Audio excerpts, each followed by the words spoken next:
कराची में रमजान शुरू होते ही डकैतियों की तादाद में हौलनाक इजाफा। पुलिस से बेखौफ डाकू दिन दिहाड़े शहरियों को लूटने लगे।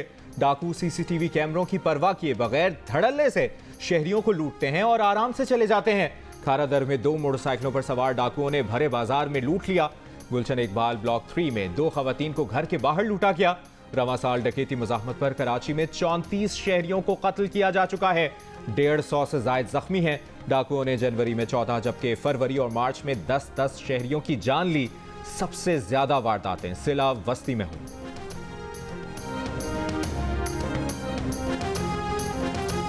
कोहे सुलेमान रेंज में बलोचिस्तान खैबर पख्तूनख्वा के सरहदी पहाड़ों पर तूफानी बारिश। कोहे सुलेमान रेंज में N50 कौमी शाहराह पर धानासर में लैंडस्लाइडिंग। हादसात में 7 अफराद जख्मी हो गए, जिन्हें करीबी हेल्थ सेंटर मुंतकिल कर दिया गया। 200 गाड़ियों को नुकसान पहुंचा। लैंडस्लाइडिंग के बायस खैबर पख्तूनख्वा और बलोचिस्तान बॉर्डर पर सड़क का एक बड़ा हिस्सा बैठ गया। मलबा हटाने के लिए रेस्क्यू ऑपरेशन जारी। बलोचिस्तान और KP के दरमियान तमाम किस्म की ट्रैफिक मअतल। GM NHA आगा इनायतुल्लाह का कहना है कि कोशिश है शाम तक N50 हाईवे हल्की ट्रैफिक के लिए बहाल कर दें। सड़क मुकम्मल खोलने में 30 घंटे लग सकते हैं।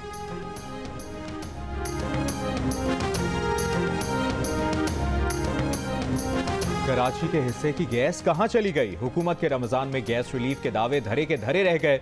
गैस का बहरान शिद्दत इख्तियार कर गया। कराची के बेशतर इलाकों में गैस सहरी में मुंह दिखाकर दोपहर तक के लिए गायब हो जाती है। छोटे बच्चों और बीमारों के नाश्ते और खाना बनाना नामुमकिन हो गया। मलीर, मॉडल कॉलोनी, शाह फैसल, गुलशन इकबाल, नाजमाबाद और नॉर्थ नाजमाबाद के इलाके सबसे ज्यादा मुतासिर।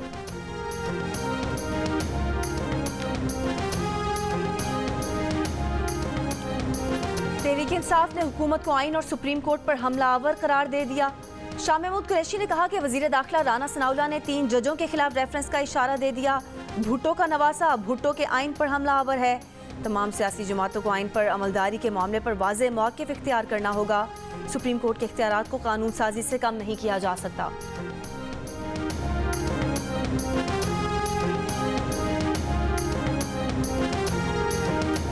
पंजाब और खैबर पख्तूनख्वा में इंतखाबात की तारीख से मुतालिक सुप्रीम कोर्ट की समाअत कल होगी। हुकूमती इत्तेहाद का 3 रुकनी बेंच पर अदम एतमाद का इजहार। फुल कोर्ट वरना अदालती कार्रवाई के बॉयकॉट का फैसला। कहा इस बेंच में साकिब निसार ज़दा लोग शामिल हैं। पंजाब और खैबर पख्तूनख्वा इलेक्शन केस के बॉयकॉट का फैसला। पीर को अटॉर्नी जनरल अदालत में पेश होकर हुकूमती फैसले से आगाह कर देंगे। इत्तेहादी जमातों के इजलास के बाद PDM सरबराह मौलाना फजलुर रहमान ने कहा कि मौजूदा बेंच फरीक बन चुका है। चंद जजेस वाज़ेह तौर पर इमरान खान को रिलीज देना चाहते हैं। चीफ जस्टिस और उनके साथ मौजूद 2 जजेस ने सुप्रीम कोर्ट को तकसीम कर दिया है। हुकूमती इत्तेहादियों के इजलास में कहा गया है कि एक ही दिन में इलेक्शन ना कराया गया तो ये मुल्क को तबाहकुन सियासी बहरान में मुब्तला कर देगा। ये सूरत हाल मुल्क के मुआशी मफादात पर खुदकुश हमले के बराबर होगी।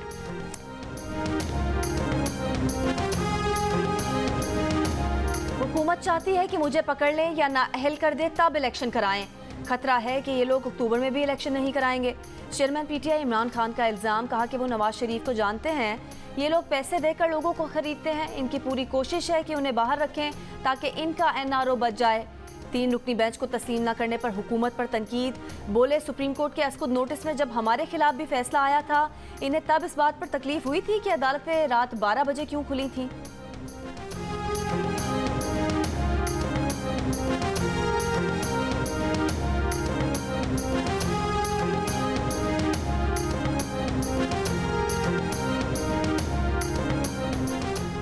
इमरान खान मुल्क में मुआशी, सियासी और आइनी बहरान का जिम्मेदार है। वज़ीर इत्तलाआत मरियम औरंगज़ेब का इमरान खान के बयान पर रद्द-ए-अमल। कहा जो जहां जहां इस फितने और फसाद का सहूलतकार है वो कौम का मुजरिम है। जिन सहूलतकारों की तसल्लियों पर असेंबलियां तोड़ी वो दम तोड़ रहे हैं। इमरान खान नाअहल आप फॉरेन फंडिंग, घड़ी चोरी और अपनी बेटी को बेटी ना मानने की वजह से होंगे।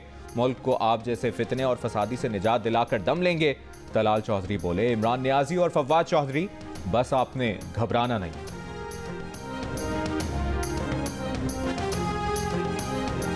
अदालती हुक्म पर अमल दरामद न हुआ तो सुप्रीम कोर्ट पीर के रोज मुल्क के एक और वजीर आजम को फारिग कर देगी। PTI रहनुमा फवाद चौधरी ने फैसला और तारीख दोनों बता दिए। एक इंटरव्यू में कहा कि सुप्रीम कोर्ट इलेक्शन कराने के केस में फैसला तो दे चुकी है। अब 3 रुकनी बेंच सिर्फ अमल दरामद का बेंच है। साथ ही फवाद चौधरी ने कारकुनान की जमानत में ताखीर करने वाले जजों को मुजरिम करार दे दिया। ऐसे जजों से इस्तीफा देकर घर जाने की फरमाइश कर दी।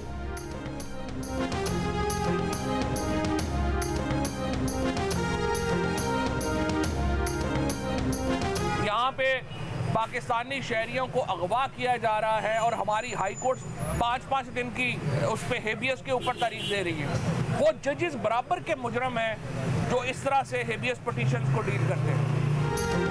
मुमताज़ आलिम दीन मुफ्ती तकी उस्मानी का मुल्क को दरपेश मौजूदा बहरान से निकालने के लिए तमाम जमातों और इदारों को सर जोड़कर बैठने का मशवरा। एक बयान में कहा कि अगर घर वाले आपस में लड़ रहे हों और घर में आग लग जाए तो क्या उस वक्त ये बहस की जाएगी कि आग किसने लगाई या सब मिलकर आग बुझाएंगे। फौज और अदलिया को यकीनन सियासत में दखल नहीं देना चाहिए, लेकिन मौजूदा संगीन हालात में जमातों को साथ बिठाकर गैर जानिबदारी से मुल्की मफाद के लिए मसले का हल निकालना उनका फ़र्ज है। कुरान करीम फरमाता है कि तमाम मुसलमान आपस में भाई हैं, इसलिए अपने दो भाइयों के दरमियान सुलह कराओ।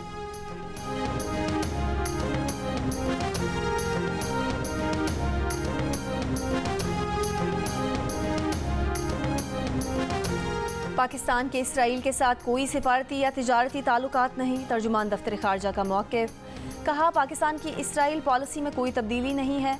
तर्जुमान वजारत तिजारत का कहना है कि पाकिस्तान इसराइल तिजारत शुरू होने की अफवाहें सरासर प्रोपेगेंडा हैं। अमेरिकन ज्यूइश कांग्रेस की प्रेस रिलीज़ को गलत तरीके से मंसूब किया गया है। प्रेस रिलीज़ में पाकिस्तान इसराइल तिजारत का कहीं जिक्र नहीं किया गया। इसराइल के साथ ना तो तिजारती ताल्लुकात हैं, ना शुरू करने का इरादा रखते हैं।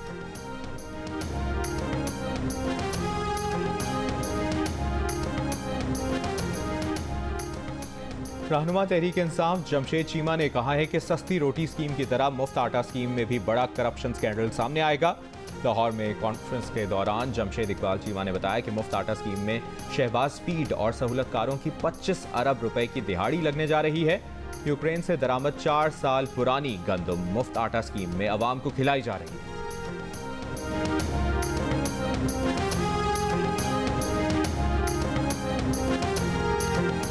मार्च में भी महंगाई की शरह में इजाफे का सिलसिला जारी रहा। इदारे शुमारियात के मुताबिक महंगाई 3.7% इजाफे के साथ 35% से ऊपर चली गई। फल 20%, चीनी 10% और सिगरेट 70% महंगे हुए। आटा 8% और कुकिंग ऑयल 7% महंगा हुआ।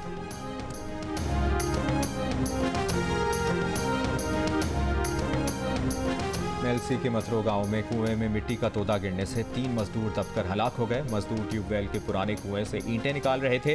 15 घंटे की तवील कार्रवाई के बाद लाशों को कुएं से निकाल लिया गया।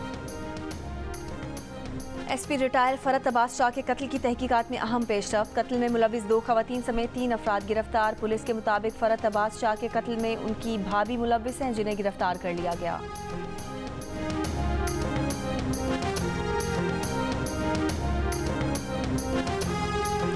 कराची में माहिर अमराज चश्म डॉक्टर बीरबल का कत्ल। मकतूल के साथ जख्मी असिस्टेंट कुर्रतुलैन गिरफ्तार। जख्मी असिस्टेंट डॉक्टर कुर्रतुलैन पर मुकदमे में भी शक का इजहार किया गया था। पुलिस का कहना है कि जख्मी असिस्टेंट ने जो बयान कलमबंद कराया था वो भी मशकूक है। जख्मी असिस्टेंट के मोबाइल फ़ोन रिकॉर्ड भी तलब कर लिए गए।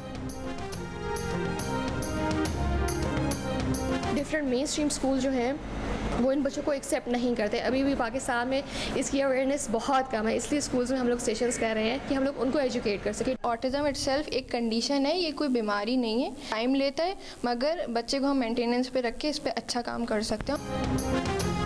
पाकिस्तान समेत दुनिया भर में आज ऑटिज़म से आगाही का दिन मनाया जा रहा है। इस साल इस दिन को मनाने का मकसद ऑटिज़म से मुतासरा अफराद का मुख्तलिफ शोबों में शिरकत और बयानिए को तब्दील करना है। खुसूसी तरबियत और तवज्जो से मुतासरा अफराद को बेहतर ज़िंदगी की तरफ लाया जा सकता है।